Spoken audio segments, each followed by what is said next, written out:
তুমি তা ইলা বাইরেও না, তোমার পিছে মানুষ আছে, এখন তোমারে মারার চেষ্টা করা হইতেছে। এই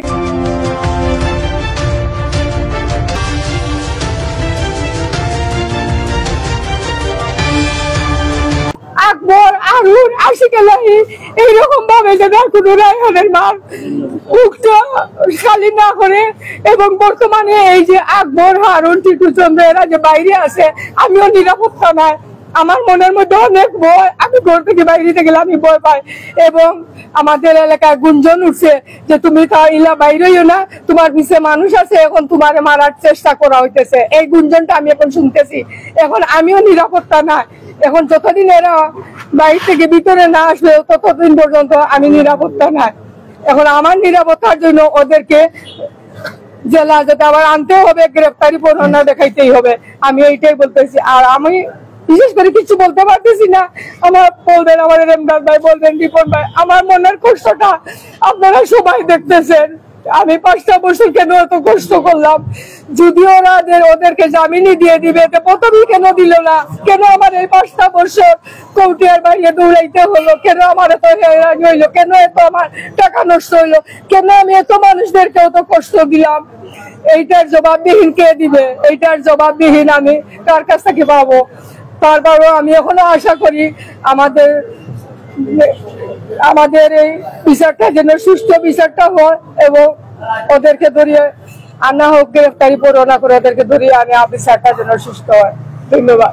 আমি আজকে স্মারকলিপি দিয়েছি। আমি আমাদের ডিসি মহোদয়ের কাছে আশা করতেছি যে উনি স্মারকলিপিটা দেখবেন এবং উনি আমাকে সাহায্য করবেন, এবং উনার মাধ্যমে হয়তো বিচারটার জন্য আমি যে দিয়েছি উনি হয়তো চেষ্টা করবেন। আমি আশা করছি ওনার মাধ্যমে আমি বিচারটা যেন পাই। আমি জায়গায় জায়গায় যেখানে যেখানে যা করা লাগান তাই করবো। ধন্যবাদ। ব্যবসায়ী সমাজ বিভিন্ন সময় মানববন্ধন করেছি, এবং আমাদের ব্যবসায়ীরা কিন্তু মানববন্ধনে আমরা আসামি হয়েছি, কিন্তু অত্যন্ত কষ্ট লাগতেছে। সেদিন আমরা একটা মানববন্ধন করেছি যেখানে চেম্বার জজ থেকে উনি আকবরের এটা স্টে অর্ডার হয়ে গেছে, তারপরে এখন পর্যন্ত আকবর গ্রেফতার হয় নাই। এটা অত্যন্ত লজ্জাজনক, দুঃখজনক ব্যাপার।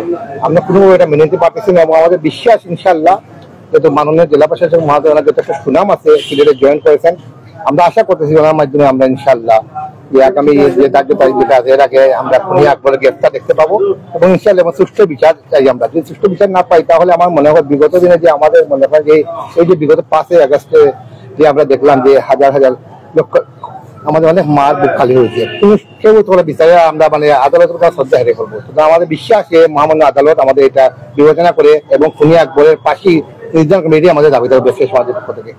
বেদনা রায়হানের মাই বুঝতে পারবেন, এছাড়া আর কেউ বুঝতে পারবো না। আমরা ওনার পাশে দাঁড়াচ্ছি, ওনাকে সাহস দিচ্ছি, কিন্তু এই যে 24টি ঘন্টা উনি ওনার বেদনাটাই বুঝতে পারছেন। একজন মহিলা, আমি মনে করি বাংলাদেশে এই ধরনের একটি শক্ত মনের মহিলা খুবই কম, যে মহিলা 5টি বৎসর আদালত, বাসা, দিন রাত এবং সাধারণ মানুষকে সম্পৃক্ত করে যে আন্দোলন যোগান দিয়েছেন। এই জন্য আমি আল্লাহর কাছে শুকরিয়া আদায় করি, এবং এই ধরনের মহিলা আরো আমাদের দেশে প্রয়োজন বলে আমি মনে করি। আজকে 2টি কথা উনি বলেছেন। একটি কথা বলেছেন যে আর রায়হানের মতো যেন আর কারো প্রাণ জড়ে না যায়। আরেকটি কথা বলেছেন যদি আজকে আকবর যদি এখান থেকে পার পেয়ে যায় তাহলে আরো আকবরের সৃষ্টি হবে। এই 2টি কথা কিন্তু অত্যন্ত গুরুত্বপূর্ণ কথা। আজকে পুলিশি হেফাজতে রায়হান মৃত্যুবরণ করেছে, পুলিশের টর্চারে। আজকে আকবর যদি মুক্তি পায় তাহলে কিন্তু আরো আকবরের সৃষ্টি হবে।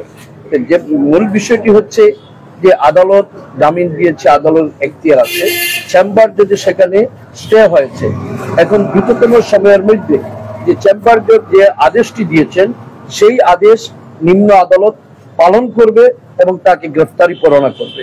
আজকে রায়হানের মা এখানে এসেছেন আমাদেরকে নিয়ে, আমাদের ব্যবসায়ী সমিতির সিলেট জেলা দোকান মালিক সমিতির মহাসচিব এবং পক্ষ কল্যাণ সিলেটের রিপন সাহেব সহ আরো বিভিন্ন ব্যবসায়ী নেতৃবৃন্দ, এবং আমাকে উনি নিয়ে এসেছেন। আমরা প্রতিদিন মানববন্ধন করেছি।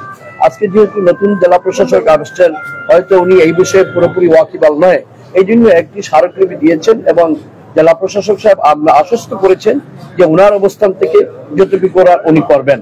তো আমরা আপনাদের মাধ্যমে আমরা দেশবাসীকে এবং বিশেষ করে সিলেটের সর্বস্তরের নাগরিকদের প্রতি উদারতা আহ্বান জানাবো, যদি আকবরকে গ্রেফতার না করা হয় তাহলে কিন্তু আমরা সিলেটবাসী, বিভিন্ন পেশার মানুষ, ব্যবসায়ীরা যেভাবে রায়হানের মার পিছনে আমরা ছিলাম, আমরা থাকব।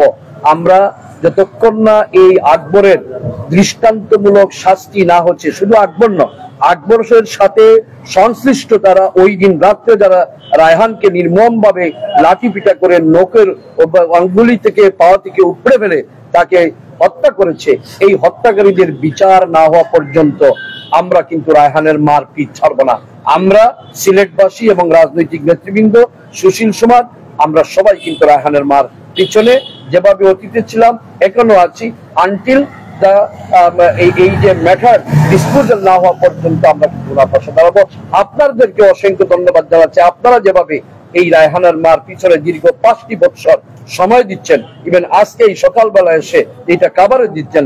আমি আমার ব্যক্তিগত পক্ষ থেকে, আমার রিফন ভাইয়ের পক্ষ থেকে, ব্যবসায়ীদের পক্ষ থেকে এবং আমার দল বাংলাদেশ জাতীয়তাবাদী দলের পক্ষ থেকে, রায়হানের মার পক্ষ থেকে, এবং বিশেষ করে রায়হানের মা আমার 6 নম্বর ওয়ার্ডের বাসিন্দা, আর আমি সেই 6 নম্বর ওয়ার্ডের বাসিন্দা হিসাবে আপনাদের সকলকে অসংখ্য ধন্যবাদ জানাচ্ছি। আল্লাহ হাফিজ, আসসালামু আলাইকুম।